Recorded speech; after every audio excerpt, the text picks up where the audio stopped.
Hello and welcome to RVCC online. तो जैसे कि हम सभी जानते हैं 9th स्टैंडर्ड CBSE का हम लोगों ने मैथमेटिक्स में सेकेंड चैप्टर शुरू करा था जिसका नाम है पॉलिनोमियल्स, और ऑलरेडी हमने उसका फर्स्ट एक्सरसाइज निपटा लिया है। तो जिन लोगों ने फर्स्ट एक्सरसाइज नहीं करा हुआ है पहले वो हमारे चैनल पे जाके फर्स्ट एक्सरसाइज देख लो ताकि सेकेंड एक्सरसाइज पे किसी को भी दिक्कत ना हो। तो सेकेंड एक्सरसाइज शुरू करते हैं और देखते हैं सेकेंड एक्सरसाइज का जो फर्स्ट क्वेश्चन है वो क्या कहता है। सेकेंड एक्सरसाइज का फर्स्ट क्वेश्चन कहा गया है उसमें find the value of polynomial 5x minus 4x square plus 3 at x equal to 0, x equal to -1, x equal to 2। तो मुझे इन तीनों सब क्वेश्चंस को सॉल्व करना है। मुझे कहते हैं कि ये पॉलिनोमियल का आंसर ढूंढो जब x 0 था। अभी कोई भी पॉलिनोमियल का अगर मुझे वैल्यू ढूंढना है तो मैं क्या करूंगा, अभी x 0 है ना, तो जहां जहां पे पॉलिनोमियल में x है वहां पे 0 रख दूंगा। तो उसको सॉल्व करने के बाद एक वैल्यू आ जाएगा, तो वो वैल्यू जो मुझे आएगा फाइनल आंसर, वो कहूंगा कि वो जो फाइनल आंसर है that is the value of this polynomial at 0। अगर मुझे -1 पे चाहिए तो मैं पॉलिनोमियल में x की जगह पे -1 रख दूंगा और सॉल्व करूंगा। सॉल्व करने के बाद मुझे आंसर आएगा तो वो आंसर होगा value of this polynomial at -1। अगर मैं को x इक्वल टू 2 दिया है तो मैं सभी x के जगह पे 2 रख के इसको सॉल्व करूंगा। सॉल्व करने के बाद जो आंसर आएगा वो आंसर होगा value of polynomial at x equal to 2। समझ रहे हो? कोई भी पॉलिनोमियल का अगर मुझे वैल्यू चाहिए तो वो जो नंबर दिया है x इक्वल टू वो उसमें रख दो, बस वैल्यू मिल जाएगा x इक्वल टू 2 पे। अब समझना ऐसे सुनने में थोड़ा सा डिफिकल्ट लगता है लेकिन है तो बिल्कुल भी नहीं। जैसे ये पॉलिनोमियल है तो मैं ना सोल्यूशन लिखना शुरू करता हूँ फर्स्ट का। ये फर्स्ट का सोल्यूशन है। देखो ये पॉलिनोमियल है, पॉलिनोमियल में वेरिएबल कौन सा यूज किया है इन लोगों ने, x यूज किया है। तो मैं लिखता हूं पॉलिनोमियल इन x, ऐसा लिखा जाता है। p मतलब पॉलिनोमियल, वेरिएबल x है तो पॉलिनोमियल इन x। क्या दिया है पॉलिनोमियल इन x? 5x minus 4x square plus 3। पहला x कितना है? 0 है तो x के जगह पे 0 रख देंगे। p ये x के जगह पे 0 आएगा। अब x के जगह पे 0 है तो जितने भी पॉलिनोमियल में x है सब के जगह पे 0 हो जाएगा। देखो -4 x के जगह पे 0, उसका स्क्वायर था इसलिए इसका स्क्वायर हो जाएगा +3। इस तरीके से हो जाएगा। यहाँ पे ब्रैकेट में लिखो एट x इक्वल टू 0। तो यहाँ पे क्या होगा 5 into 0, anything multiplied by 0 is 0। Again यहाँ पे 0 का स्क्वायर 0 होता है। 4 multiplied by 0 is again 0 +3। 0 minus 0 +3 answer क्या आएगा? 3। तो मुझे कहा गया था find the value of polynomial, तो मैं लिखूंगा नीचे, इसके नीचे स्टेटमेंट सभी को लिखना है तुम लोगों को। The value of polynomial 5x minus 4x square plus 3 at x equal to 0 is 3। हो गया, कितना सिंपल है ना। सेकेंड क्वेश्चन करते हैं। ठीक है, पॉलिनोमियल इन x तो दिया है ना मुझे, पॉलिनोमियल वही इस्तेमाल करना है हमको। 5x minus 4x square plus 3। अच्छा, x का वैल्यू कितना दिया है? -1 दिया है। x का वैल्यू कितना दिया है? -1 दिया है ये बारी। तो x के जगह पे क्या लिखेंगे हम लोग? -1। x इक्वल टू -1 है ना सेकेंड सब क्वेश्चन में, x के जगह पे -1 रख दो। तो जितने भी x हैं सबके जगह पे -1 आ जाएगा। देखो 5x था, x के जगह पे -1, -4x स्क्वायर था तो -1 का स्क्वायर हो जाएगा +3। अब थोड़ा सा ध्यान से करना है। देखो 5 इंटू -1, ये मल्टीप्लीकेशन है ना, यहाँ पे कुछ भी नहीं है। तो 5 मल्टीप्लाइड बाई -1 इज -5। ये -4 वैसे ही रखता हूँ मैं बाहर। -1 का स्क्वायर, कोई भी नंबर का स्क्वायर हमेशा पॉजिटिव होता है। तो -1 का स्क्वायर 1 का स्क्वायर 1 होता है तो -1 का स्क्वायर 1 ही होगा, पॉजिटिव होगा हमेशा। ठीक है, +3 स्क्वायर हमेशा पॉजिटिव होता है क्योंकि -1 इंटू -1 का स्क्वायर ऐसे होगा ना, -1 इंटू -1, माइनस माइनस प्लस हो जाएगा, 1 इंटू 1 हो जाएगा, इसलिए 1 आता है आंसर। ठीक है, तो हाल फिलहाल में ये -1 वैसे ही रखता हूँ। -4 इंटू 1 -4 + 3। अब इसको ध्यान से बस कैलकुलेट करना है, पहले इन दोनों को चाहिए तो कैलकुलेट, कोई भी दो पहले करो बाद में करो कैसे भी करो, लेकिन अलजेब्रा के रूल्स अच्छे से लगाने हैं। समझो मैं इन दोनों को पहले कर रहा हूँ तो माइनस माइनस प्लस हो जाएगा, 5 + 4 9 हो जाएगा। हमेशा ग्रेटर नंबर साइन देखते हैं ना एडिशन सबट्रैक्शन में, तो 5 ग्रेटर है, साइन उसका माइनस इसलिए माइनस, आगे क्या बच गया +3। तो ये क्या होगा पता है, माइनस प्लस माइनस, 9 में से 3 माइनस करोगे तो 6 बचेगा। एडिशन सबट्रैक्शन में ग्रेटर नंबर साइन होता है जो कि 9 का है माइनस, तो -6 इसका आंसर आएगा। तो मैं लिखूंगा value of this polynomial at x equal to -6। कुछ भी मैं नहीं कर रहा हूँ, जो x का वैल्यू दिया है बस वो वहाँ पे सब्सटीट्यूट कर रहा हूँ, और कुछ दिमाग लगाने की चीज़ ही नहीं, कुछ ज़रूरत भी नहीं है। बहुत बहुत बहुत आसान है ये, ठीक है। थर्ड सब क्वेश्चन में x के जगह पे कितना रखना है, देखो ज़रा 2 रखना है। पॉलिनोमियल क्या दिया है इन लोगों ने, 5x - 4x² + 3 है ना, तो x के जगह पे कहते हैं 2 रखो, तो ये क्या हो जाएगा 5x के जगह पे 2 रख दिया, -4x के जगह पे 2 उसका स्क्वायर +3, तो 5 2 जा कितना हो जाएगा 10 माइनस 2 का स्क्वायर, देखो ये 4 तो था, 2 का स्क्वायर 4 हो जाएगा +3, ठीक है। इसको मैं यहाँ पे आगे करता हूँ, तो ये क्या हो जाएगा, यहाँ पे 10 जो था वो वैसे ही रखा, माइनस जो था वो वैसे ही रखा, 4 4 सा 16 है, +3 कैसे भी कर सकते हो, इन दोनों को सॉल्व करो फिर उसका आंसर उसके साथ सॉल्व करो, पहले इन दोनों को ऐड कर दो, कैसे भी करो, जैसे 10 + 3 13 हो जाएगा, आगे तो -16 वैसा ही है ना, तो 13 को कुछ भी साइन नहीं मतलब प्लस होगा, प्लस माइनस माइनस, तो 16 में से 13 माइनस करोगे तो 3 बचेगा। एडिशन सबट्रैक्शन के बाद ग्रेटर नंबर का साइन देखना है, 16 ग्रेटर है उसका साइन हमेशा उसके पहले होता है, माइनस है तो -3 आंसर आएगा। इस तरीके से मैंने ये तीनों सब क्वेश्चन कर लिए। तो कोई भी वैल्यू चाहिए अगर पॉलिनोमियल का कभी भी, तो जो x इक्वल टू दिया है वो नंबर पॉलिनोमियल में बस सब्सटीट्यूट कर दो। आई होप सबको समझा होगा, है ना। कभी भी पॉलिनोमियल का वैल्यू चाहिए तो जो भी नंबर दिया है x के आगे, x इक्वल टू बोल के, वो नंबर बस पॉलिनोमियल में सब्सटीट्यूट करना है और उसे सॉल्व करते जाना है, सिंप्लीफाई करते जाना है, ठीक है।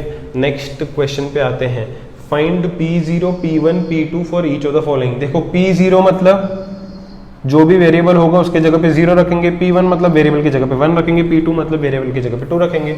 जैसे यहाँ पे मैंने P0 करा था तो x वेरिएबल था उसके जगह पे 0 लिख दिया था। अब यहाँ पे P-1 है तो जो भी वेरिएबल है उसके जगह पे -1 रख दिया था। तो वैसे अगर ये P0 कहते हैं मतलब वेरिएबल की जगह पे 0 रखना है, P1 कहते हैं मतलब P1 रखना है, P2 कहते हैं मतलब वेरिएबल की जगह पे 2 रखना है।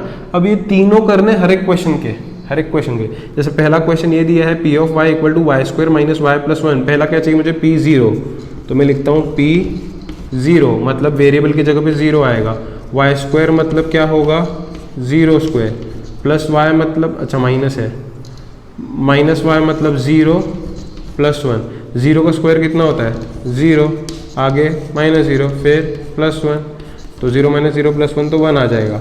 तो P0 कितना है 1 आया, तो ये पहला हो गया। अब P1 चाहिए, इसी क्वेश्चन का P1 चाहिए, मतलब वेरिएबल की जगह पे 1 आएगा, तो ये y स्क्वायर मतलब 1 स्क्वायर, फिर आगे -y मतलब -1 ना y के जगह पे +1 तो चाहिए, तो ये -1 + 1 इधर ही कैंसिल कर दो, -1 + 1 अपने आप कैंसिल कर देंगे ना, बचेगा 1 का स्क्वायर जो कि 1 है, P1 भी मिल गया। फिर ढूंढना है P ऑफ 2, तो P ऑफ 2 कैसे ढूंढेंगे, देखो वेरिएबल की जगह पे 2, y स्क्वायर मतलब 2 स्क्वायर माइनस है ना बीच में, y मतलब 2 + 1, तो ये 2 स्क्वायर 4 होता है, -2 + 1, 4 - 2 2, 2 + 1 3, ऐसे थोड़ा डायरेक्ट भी करेंगे कैलकुलेशन मन में तो कोई दिक्कत वाली बात होगी नहीं। तो इस तरीके से मैंने पहले क्वेश्चन का P0, P1, P2 ढूंढ लिया। वैसे सेकंड क्वेश्चन का करेंगे। सेकंड क्वेश्चन क्या है, P of t, variable t है ना इधर, इसलिए P of t equal to 2 + t + 2t² - t³। Okay, P of 0 ढूंढना है ना मुझे, तो P ऑफ 0, तो t के जगह पे 0 मतलब सभी t के जगह पे 0 लिखते चलो, तो ये 2 + t के जगह पे 0 + 2t² मतलब 0 स्क्वायर - t³ मतलब 0³ हो जाएगा। तो ये क्या होगा पता है, 2 + 0 तो 2 ही हो जाएगा, 2 + 0 को 2 लिख दिया मैंने, +2, 0 स्क्वायर इज 0 - 0³ इज 0, तो ये 2 समझाने के लिए कर रहा हूँ मैं ये एक स्टेप, 2 + एनीथिंग इंटू 0 इज 0, आगे -0, तो 2 + 0 - 0 मतलब 2 ही होगा। ऐसे ही समझाने के लिए मैंने 1-2 स्टेप्स एक्स्ट्रा करे हैं। डायरेक्टली तुम लोग 1-2 स्टेप स्किप भी कर सकते हो, डायरेक्ट आंसर भी लिख सकते हो। नेक्स्ट है P ऑफ 1। P ऑफ 1 मतलब यहाँ पे t की जगह पे 1 आएगा सब, तो 2 + t मतलब 1 + 2t² मतलब 1² -t³ मतलब 1³ थोड़ा सा ध्यान से, ये 2 + 1 तो 3 हो जाएगा, +2 1 का स्क्वायर इज 1 -1 का क्यूब इज 1। 1 का कोई भी बार 1 ही होता है ना वैसे भी, तो ये क्या हो जाएगा 3 + 2 1 = 2, आगे -1, 3 + 2 5, 5 - 1 4 हो जाएगा। नेक्स्ट क्या ढूंढना है? P of 2। नेक्स्ट ढूंढना है P ऑफ 2, तो ये क्या हो जाएगा देखो यहाँ पे 2 + t के जगह पे 2 + 2 t² मतलब 2² - 2³ ना, तो ये इस तरीके से हो जाएगा। 2 + 2 कितना होता है? 4 होता है, +2 2 का स्क्वायर तो 4 ही होता है, -2 का क्यूब मतलब 2 × 2 × 2 8 हो जाएगा, तो ये हो जाएगा 4 + 2 4 = 8 -8, तो +8 -8 कैंसिल हो जाएगा, बचेगा आंसर अपना 4। तो इस तरीके से मैंने ये ढूंढ लिया। आई होप सभी को समझा होगा, किसी को प्रॉब्लम नहीं होगा। P of 0, P of 1, P of 2, अभी इस क्वेश्चन का ढूंढना है। P ऑफ x = x³ है, तो P ऑफ 0 क्या होगा? P ऑफ 0 यहाँ पे क्या होगा? x³ मतलब 0³ 0 का क्यूब मतलब 0 ही है ना। नेक्स्ट मुझे ढूंढना है P ऑफ 1। P ऑफ 1 मतलब x³ का क्या हो जाएगा? x के जगह पे 1 आ जाएगा, 1³ 1 का क्यूब 1 × 1 × 1 1 होगा। नेक्स्ट है P ऑफ 2। P ऑफ 2 मतलब x³ मतलब 2³ 2³ मतलब 2 × 2 × 2 8 हो जाएगा, तो ये हो गया। अगला है P of x = x - 1 x + 1, तो P ऑफ 0 ढूंढना है सबसे पहले। ये देखना ज़रा, P ऑफ 0 ढूंढना है, तो x की जगह पे 0 हो जाएगा, तो ये 0 - 1 0 + 1 हो जाएगा, 0 - 1 -1 0 + 1 1, तो -1 × 1 -1 आ जाएगा आंसर। नेक्स्ट मुझे ढूंढना है P ऑफ -1 ना, नहीं P ऑफ 1। नेक्स्ट मुझे ढूंढना है P ऑफ 1, तो P ऑफ 1 कैसे ढूंढेंगे? देखो यहाँ पे x - 1 है, उसके जगह पे 1 आ जाएगा, 1 - 1 1 + 1 1 - 1 तो 0 हो जाएगा, और 1 + 1 तो 2 हो जाएगा, 0 × 2 0 है ना। नेक्स्ट मुझे P ऑफ 2 ढूंढना है, तो P ऑफ 2 कैसे ढूंढेंगे? x - 1 मतलब 2 - 1, देखो यहाँ पे जो भी है वो x के जगह पे रख रहा हूँ और कुछ भी तो नहीं कर रहा हूँ मैं। 2 + 1, तो 2 - 1 1, 2 + 1 3, 1 × 3 is 3। तो इस तरीके से स्टार्टिंग के 2 रोमन नंबर हो गए। आई होप सबको समझा होगा पॉलिनोमियल का वैल्यू कैसे निकालते हैं। अगर x = 0 दिया है मतलब x के जगह पे 0 लिखना है, x = -1 दिया है तो x के जगह पे -1, x = 2 दिया है तो x के जगह पे 2 लिखना है।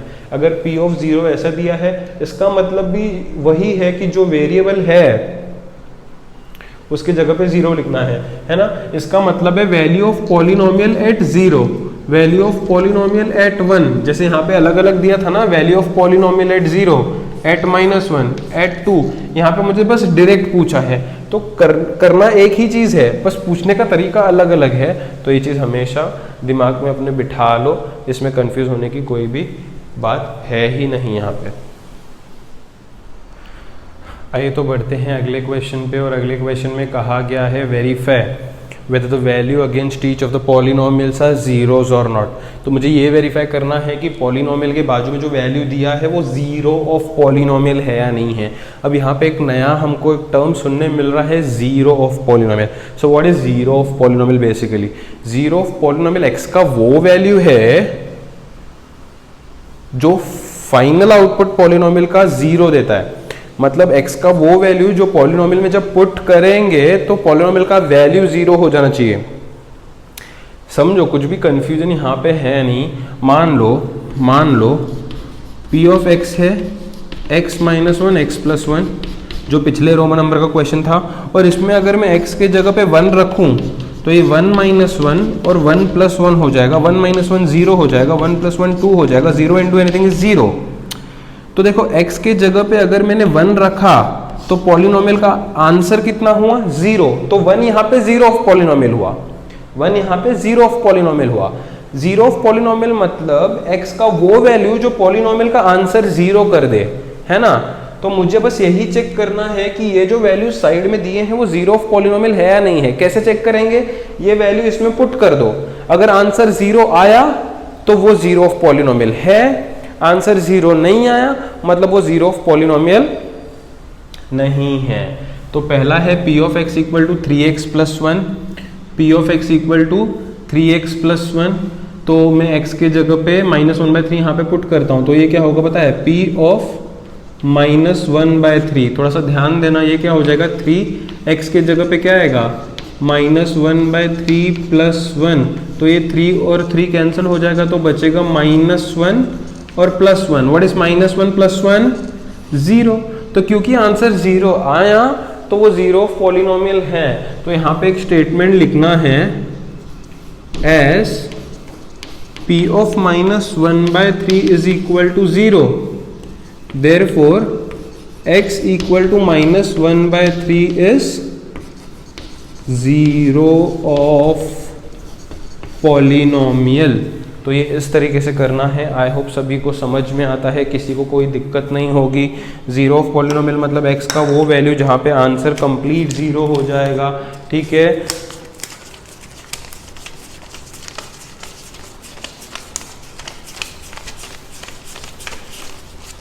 तो what is zero of polynomial? Zero of polynomial is value of that polynomial which gives us answer 0,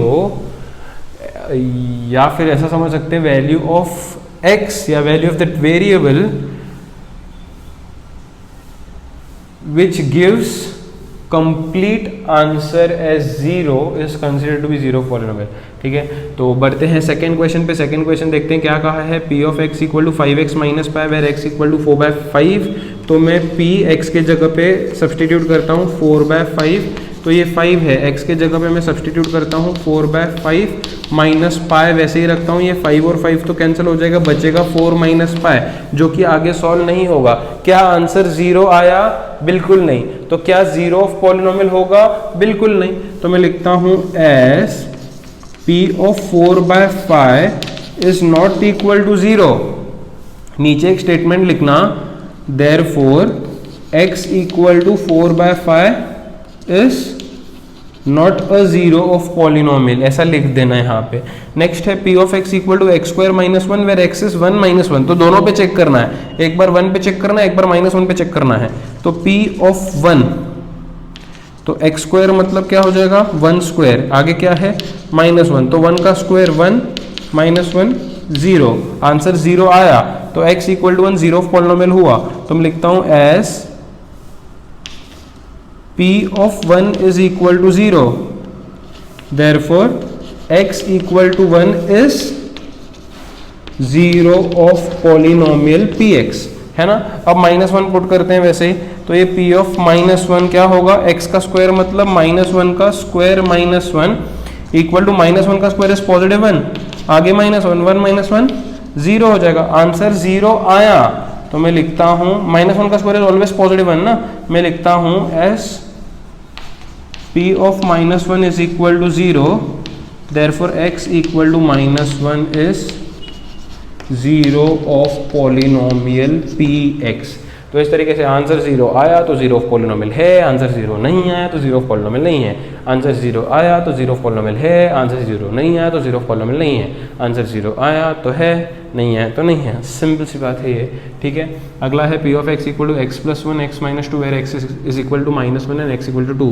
तो p x के जगह पे पहला मैं -1 लिखता हूँ, तो ये x के जगह पे -1 प्लस 1 और ये x के जगह पे -1 माइनस 2, -1 प्लस 1 तो यहाँ पे 0 ही हो जाएगा, यहाँ पे minus minus plus 2 plus 1 3 greater number sign minus, लेकिन 0 into anything is always, actually नीचे लिखना है, मैं यहाँ पे आगे लिख देता हूँ 0।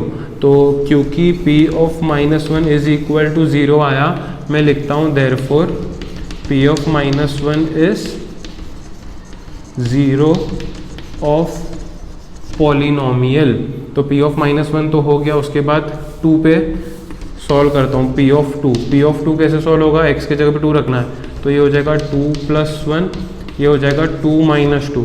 देखो 2 प्लस 1 तो 3 होता है, 2 माइनस 2 तो 0 होता है, एनीथिंग टाइम्स 0 इज ऑलवेज 0। तो फिर से ऐसे लिखना है यहाँ पे कि p of 2 is equal to 0, therefore it is 0 of polynomial. यहाँ पे नीचे 2 स्टेटमेंट लिख देना। बहुत ही आसान लगता होगा सभी को और आसान है भी यहाँ पे, ठीक है। p of x equal to x square है, x इक्वल टू 0 बोला है, तो x इक्वल टू 0 मतलब x की जगह पे 0 पुट करेंगे तो ये एक्स स्क्वायर मतलब ये 0 square. What is 0 square? 0। Answer 0 आया, तो मैं लिखता हूँ as p of 0 is equal to 0, therefore p of 0 is 0 of polynomial. यहाँ पे p ऑफ 0 लिखने से अच्छा ये लिखो, p ऑफ 0 लिखने से अच्छा ना यहाँ पे ऐसा लिख सकते हो x equal to 0 is 0 of polynomial, वो ज़्यादा अच्छा रहेगा। जैसे यहाँ पे लिख रहे हैं ना हम लोग, यहाँ पे p ऑफ -1 की जगह पे क्या लिखा पता है, x equal to -1 is 0 polynomial, वो ज़्यादा करेक्ट और ज़्यादा अच्छा दिखता है। तो नेक्स्ट है p of x equal to L x plus M, where x equal to -m upon L. Okay, x के जगह पे -m अपॉन एल लिखना है, तो ये -m अपॉन एल लिखना है, तो ये l x के जगह पे -m अपॉन एल लिखना है प्लस m। ये l और l देखो कैंसिल हो जाएगा, मैंने x की जगह पे लिखा था, बचेगा -m plus m, -m plus m cancel होके 0 हो जाएगा, तो आंसर 0 आया। तो मैं लिखता हूँ p of -m upon L is equal to 0। अब देखो कैसे लिख रहा हूँ मैं, therefore x equals to m upon L is 0 of polynomial px।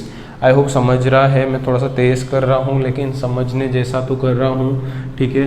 p of x equal to 3x square -1 है, जहाँ पे x इज -1 अपॉन √3 एंड दूसरा इज 2 अपॉन √3, तो एक एक करके हम लोग सब्सटीट्यूट करते हैं। तो p पहला वैल्यू क्या है x का, -1 अपॉन √3, जो कि हो जाएगा 3x स्क्वायर मतलब -1 अपॉन √3 का स्क्वायर -1, तो ये क्या हो जाएगा, ये 3 हो जाएगा, -1 का स्क्वायर इज 1, √3 का स्क्वायर इज √3 इंटू √3 3, पिछले लेसन में बताया था मैंने। ये 3 और 3 gets cancel, what remains is 1 - 1 which gives 0। Answer 0 है तो 0 ऑफ पॉलिनोमियल है, तो यहाँ पे लिखना as p of -1/√3 is equal to 0, x equal to -1/√3 is 0 of polynomial, ऐसा लिखना खुद से, राइट। नेक्स्ट इज p 2/√3, तो यहाँ पे x की जगह पे 2/√3 पुट करेंगे तो यहाँ पे क्या है 3x स्क्वायर ना, x स्क्वायर मतलब 2/√3 का स्क्वायर, आगे क्या है -1, तो ये क्या हो जाएगा पता है 3, 2 का स्क्वायर 4, √3 का स्क्वायर √3 इंटू √3 3 होता है, -1, ये √3 मतलब ये 3 और 3 कैंसिल हो जाएगा, बचेगा 4 - 1 विच इज़ 3। आंसर 0 नहीं आया, तो ये सेकेंड वाला 0 ऑफ पॉलिनोमियल नहीं होगा। इसके स्टेटमेंट्स में खुद तुम्हारे ऊपर छोड़ता हूँ, तुम लोग खुद से यहाँ पे स्टेटमेंट्स लिख देना, ठीक है, खुद से स्टेटमेंट्स लिख देना। बढ़ते हैं आखिरी क्वेश्चन पे, जो कि है p of x equals to 2x + 1 where x is 1/2, तो x की जगह पे 1/2 लिख देता हूँ, तो 2x की जगह पे 1/2 लिख देता हूँ, +1, ये 2 और 2 कैंसिल हो जाएगा, बचेगा 1 + 1 इक्वल टू 2।